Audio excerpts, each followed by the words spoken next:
Mga kababayan, kumusta og maayong adlaw? Pipila na lang ka adlaw og eleksyon na. Sulod sa milabay nga mga semana, atong nadungog, nakita og nabasa ang mga nagkalain-laing plataporma sa atong mga kandidato. Mga pasalig ug mga maanindot na mga pulong nga nagkahiusa sila sa pag-ingon. Gusto nilang moserbisyo sa mga sikihudnon. Serbisyo, serbisyo ang kumo natong mabati sa atong mga kandidato. Unsa man gyud di ay ang serbisyo? Kinahanglan ba gyud nga mamahimong politiko aron makaserbisyo og sila lang ba ang pwede makaserbisyo?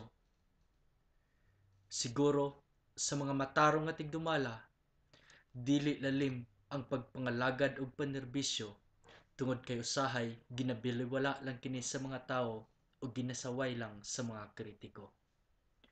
Ug sa mga walay pulos na politiko, puro lang pangita og rason para adunay ikasaway aron ilang serbisyo ang kanunay nga insakto. Ang resulta, ang mga yanong katawhan kulang usab sa pagpakabana og pagtuo nga aduna pay matuod nga serbisyo. Mag-iyahay na lang og paningkamot sa kaugalingon ug ang uban magpaalipores aron makadawat og suborno gikan sa mga plastic ug tupperware nga tigpakaron ingnon. Ang halad nga serbisyo mamahimo na lamang tsismis sa panagtabi sa managsilingan ug sumsuman sa matag eksena sa inuman ug katubaan. Ang matuod nga halad serbisyo alang sa lungsod sa Siquijor usa ka pagpangalagad nga walay laing tumong ug tinguha kundili ang unsa ang ikaayo sa kadaghanan.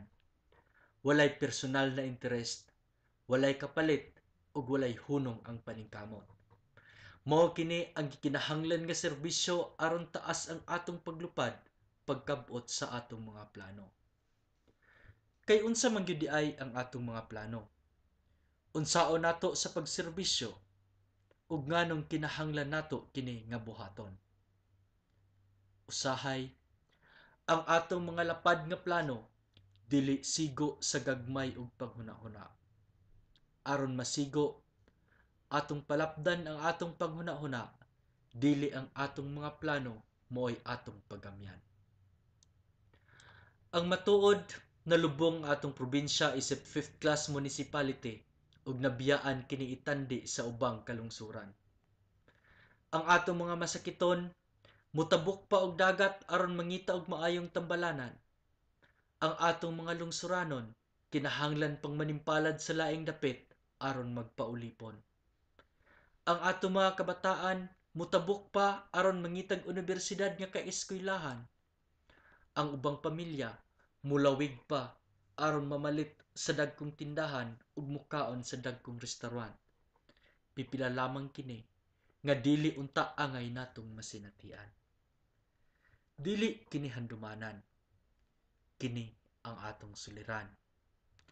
Walay laing makasulbad maora ang gobyerno nga atong punuan ug kitang mga sanga nga katawhan.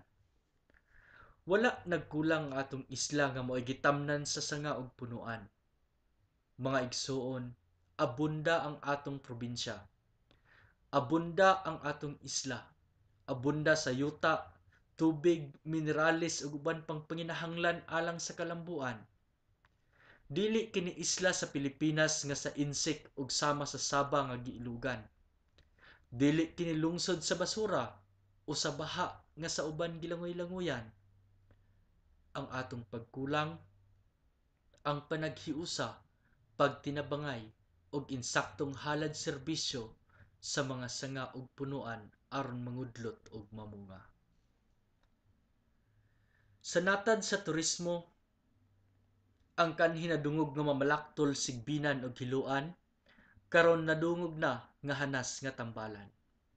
Ang kanhi ordinaryong kabukiran paborito ng suroyanan ug hardin sa kadaghanan.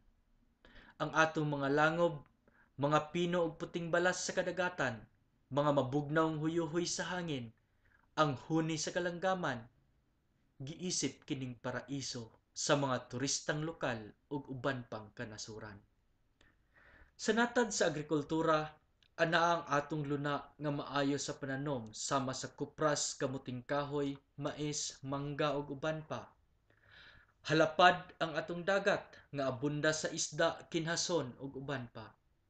Aduna kitay klima nga haom sa baka, kanding, baboy, manok ug uban pang alima. Unsay atong nakulang? Ang kakugi ug suporta mao kitang nalubong sa tradisyonal nga pagpanguma ug panginabuhian. Sa natad sa talento ug kinaadman, anaa ang kakugi sa atong mga OFWs nga nag-antos sa kamingaw sa ilang ginikanan. Aduna kitay mga abogado, inhinyero, doktor, komersyo ug uban pang nagkalain-laing propesyon nga misikat sa nagkaraiyang larangan. Apan ang nakapait, atoa sa laing lungsod, naghalad serbisyo kaysa atoa wala nahatagi og kahigayunan. Sa natad sa kalinaw, disiplina ug pamatasan, mingaw pa sa tirana ang opisina sa atong kapulisan.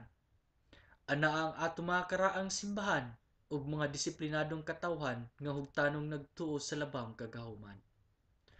Mga kauban kong lungsuranon, nagsugod na kita sa paglupad. Dili sa silhig nga atong gisakyan, kundili sa lana sa paghigugma sa atong yutang lungsod nga natawhan. Patasan pa nato ang atong paglupad, pinaagi sa paghalad serbisyo alang sa lungsod sa Siquijor. Please vote wisely. Importante ang inyong boto tungod kay kung dili kita, kinsa man, ug kung dili karon, kanus apaman. Atong suportahan ang tingog sa taga-bukid. Delfin Macahis pagka Vice Mayor ug Johnny Humawan pagka konsihal sa lungsod sa Siquijor. Uno Jis sa balota. Uno sa pagka Vice Mayor, Jis sa pagka konsihal. Daghang salamat ug maayong adlaw kanatong tanan.